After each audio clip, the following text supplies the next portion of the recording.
Olá pessoal, bem-vindos mais uma vez ao canal Espiritismo Virtual. E nesse quarto vídeo a gente vai dizer sobre, o preconceito que o Espiritismo ele sofre por parte de pessoas, por parte de algumas religiões, dizendo que, na verdade, as comunicações que a gente recebe, de pessoas mortas, de espíritos, essas comunicações, na verdade, algumas pessoas dizem, algumas religiões acreditam e criticam o espiritismo por isso, que essas comunicações seriam de espíritos enganadores, de espíritos maus, de espíritos inferiores, na verdade eles denominam demônios, que se disfarçam e trazem informações sobre a vida que viveu, sobre as informações enquanto estava vivo, de pessoas que morreram, da família, e na verdade essas pessoas dizem que isso tudo é uma farsa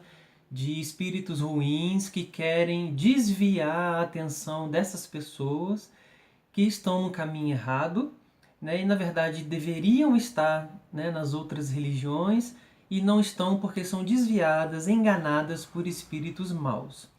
Então hoje eu queria, na verdade, colocar o meu ponto de vista sobre essa informação e dizer, para as pessoas que estão conhecendo a doutrina, para dizer às pessoas que têm outra religião e que acham isso, parar um pouco e pensar no que eu vou dizer nesse vídeo. Bom, então pessoal, o Espiritismo ele acredita, realmente que não há a morte, que nós somos eternos, o Espírito é eterno, e quando a gente morre, a gente vai para um plano espiritual e que de lá a gente pode comunicar com as pessoas através dos médiuns, que são pessoas, que têm o dom da comunicação espiritual. Então, algumas religiões elas dizem que são espíritos enganadores, que quando a gente morre acaba, que não existe vida após a morte e que essas informações, na verdade, são espíritos do mal, os demônios que venham enganar a fé dessas pessoas. Então, o que eu tenho para dizer é o seguinte: eu acho que toda vez que a gente vai analisar uma religião, uma doutrina, é muito interessante a gente avaliar o líder dessa religião. Então, cada religião tem a pessoa que prega, a pessoa que doutrina, a pessoa que ensina, que na verdade, por exemplo, na Igreja Católica temos o Papa, temos os padres, na Igreja Evangélica o pastor e assim sucessivamente. E no Espiritismo nós temos os nossos missionários. Então eu acho que quando uma pessoa vai analisar uma religião, se a gente partir do princípio que analisando o seu missionário, analisando o seu pregador, o líder religioso daquela doutrina, daquela religião, se a gente analisar ele, talvez seria interessante um ponto de partida, um ponto de vista, para poder, consequentemente, por tabela, analisar aquela religião. Então eu vou partir desse princípio.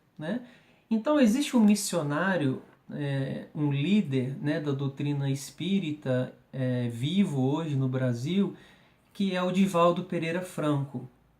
O Divaldo é um médium, então ele se comunica com os mortos, ele traz mensagens de outras pessoas, ele recebe mensagens e livros psicografados. Então ele é o nosso líder, na minha opinião, nosso maior líder na atualidade, que esteja vivo, é o Divaldo Pereira Franco.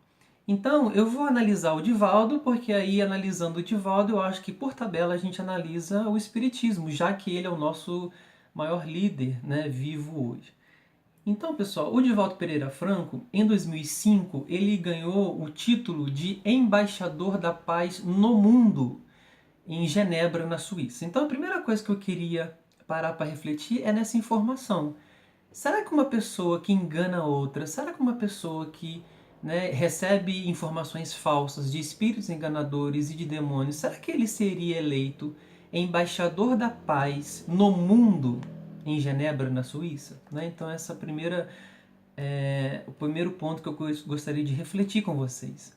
Então, na verdade, o Divaldo ele tem muitos títulos. Se fosse ficar falando aqui os títulos que ele tem, aí ficar 30, 40 minutos de vídeo só nos títulos que ele tem.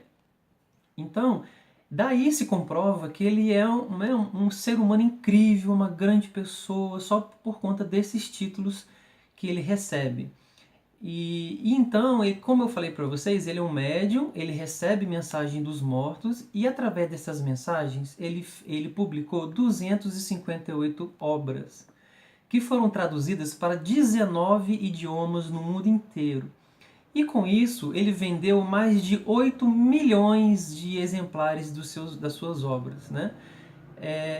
E aí, o que Divaldo fez? Né? Enquanto outros líderes religiosos pegam o dinheiro, né, ostentam, constrói templos, constrói muitas coisas muito chiques, né, que ao meu ponto de vista é contrário àquilo que Jesus nos ensinou, da humildade, né, da pessoa ser humilde, da pessoa não ostentar.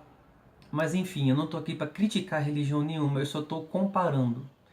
Então, enquanto líderes pegam dinheiro de outras religiões, né, dos seus fiéis, para poder construir templos memoráveis, né, maravilhosos, o Divaldo Pereira Franco, com os seus 258 livros e mais de 8 milhões de exemplares vendidos, ele pegou seus direitos autorais das suas obras, né, que foi muito dinheiro, e em cartório ele registrou que estava passando seus direitos autorais para a instituição de caridade.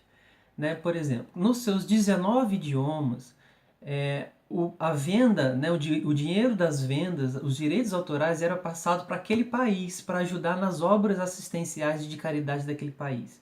Então, por exemplo, o livro foi traduzido para o inglês, então todo o dinheiro dos livros que foram vendidos nos Estados Unidos foram direcionados para a campanha de caridade nos Estados Unidos, e assim sucessivamente nos seus 19 idiomas. Então, aqui no Brasil, né, esse dinheiro todo foi investido na Mansão do Caminho.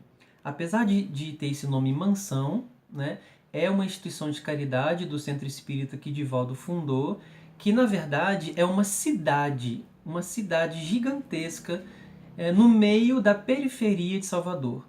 Né? Então, é um terreno extremamente grande, eu falo cidade porque são 82 mil 82 mil metros quadrados, né, de área construída, com 52 edifícios construídos dentro dessa área, né, e chamada Mansão do Caminho. Quem quiser mais informação, é só acessar o site mansãodocaminho.com.br.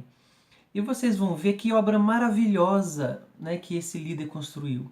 Então lá existe o primeiro central de parto natural, onde já foram atendidas mais de 800 mães que tiveram parto natural.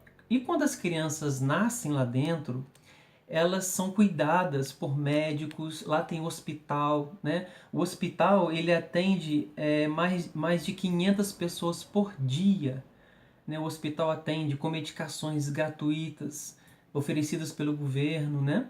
Então, lá tem médicos, tem hospitais, tem padaria, é como se fosse uma cidade mesmo. E a criança que nasceu lá através do parto normal, né, no centro de parto normal do própria Mansão do Caminho, essa criança que nasceu lá, ela tem toda a assistência até os seus 16, 17 anos, né, toda a assistência estudantil de cuidados com a saúde. Então lá eles têm, né, uma escolaridade, então lá tem colégios lá dentro da Mansão do Caminho, e a criança passa desde a creche, quando nasce, até o jardim de infância, alfabetização, o ensino fundamental e o ensino técnico, né, com alguns cursos técnicos, de modo que o neném que nasce lá, ele estuda lá, tudo gratuito, gente, nada é pago lá. Então ele estuda, ele cresce, ele se forma, e com isso, né, Divaldo fala que além do bem material que a Mansão do Caminho oferece para essas crianças, oferece também dignidade a essas famílias, né? Então, além dessas crianças serem cuidadas desde o nascimento até a sua formação, e já sair para o mercado de trabalho com alguma formação prontas, né, para o mercado de trabalho, essa Mansão do Caminho ainda tem outros cuidados, como por exemplo com os idosos, com pessoas com HIV positivos, né? Então mais de 35 mil crianças já foram cuidadas na Mansão do Caminho. E Divaldo conta que já tem mais de 600 filhos adotivos, com mais de 200 netos e bisnetos fruto desses filhos, né? Todos adotivos. Então, eu só estou falando isso para fazer uma comparação, sabe? Do nosso líder religioso que se dedicou a sua vida. Hoje em dia, Divaldo tem 90 anos e ele tem mais de 60 anos dedicado, né, ao espiritismo. E a Mansão do Caminho, então, é um grande referencial espírita, né? Será que o nosso líder está sendo enganado por espíritos inferiores, ou será o contrário? Que ele a presença dele, de espíritos superiores com ele, faz com que ele consiga desenvolver esse trabalho, né? Esse trabalho de assistência, esse trabalho de educação, esse trabalho lindo que Divaldo fez e mantém até hoje, né, lá na Mansão do Caminho. Então, o Divaldo já formou, já cuidou de mais de 3.150 jovens, né? E então a gente olha para essa Mansão do Caminho, que tem tudo lá, tudo de graça, né? É um hospital, é uma escola, é uma creche, e os seus direitos autorais de tudo, dos seus livros, das suas palestras, né, que ele proferiu. Ele já proferiu palestras em mais de 67 países no mundo inteiro. Então, todo esse dinheiro, pessoal, foi desviado para obras de caridade, né? E essa é apenas uma obra que eu estou citando, né? Que é a Mansão do Caminho, que é a mais esplendorosa, assim, que o Divaldo fundou e faz parte. Ele tem mais de 300 funcionários com carteira assinada, tem mais de 400 outros funcionários voluntários, né? Então, assim, uma obra imensa. E aí a gente para pensar, será que isso tudo, né, tudo que Divaldo fez, tudo que Divaldo fala, será que tudo isso está sendo enganado por demônios, por espíritos inferiores, né? Ou será que aqueles líderes religiosos, falsos líderes, né, que vendem uma vassoura por R$ 1.000, porque a vassoura é ungida e essa vassoura varre o mal, né, e vende para os seus fiéis por R$ 1.000, sendo que o seu fiel muitas das vezes nem um salário mínimo ganha, né? Será que esse líder religioso espírita está sendo enganado por falsos espíritos, por espíritos inferiores que querem enganar, né? E a mesma coisa fez Chico Xavier, né? Que eu não vou falar de Chico aqui, vou falar em outro vídeo, mas o Chico doou todas as suas obras, todos os seus direitos autorais, né, para assistência à caridade, né? Uma certa vez veio uma equipe dos Estados Unidos, de editores de livros dos Estados Unidos, oferecendo milhões para Chico Xavier para comprar os direitos autorais das obras. E Chico respondeu a essas pessoas que não poderia vender, porque não era ele quem escrevia, né? Eram os espíritos superiores quem escreviam aquelas obras, e por isso ele não podia vender. E aí, pessoal, a gente vê, tanto no Chico Xavier quanto no Divaldo, a humildade dessas pessoas, sabe? São pessoas que não ostentam, são pessoas, né, que não constroem palácios, que, sabe, são pessoas simples. Então, eu acho que isso tem tudo a ver com o que Jesus nos deixou, com o que Jesus nos ensinou, com o que Jesus veio nos mostrar, né? Então, mais uma vez, o Espiritismo mostrando que isso, né, de influência de espíritos ruins e enganadores, que isso não é possível, né, nas grandes obras que o Espiritismo tem, porque o lema do Espiritismo é: fora da caridade não há salvação.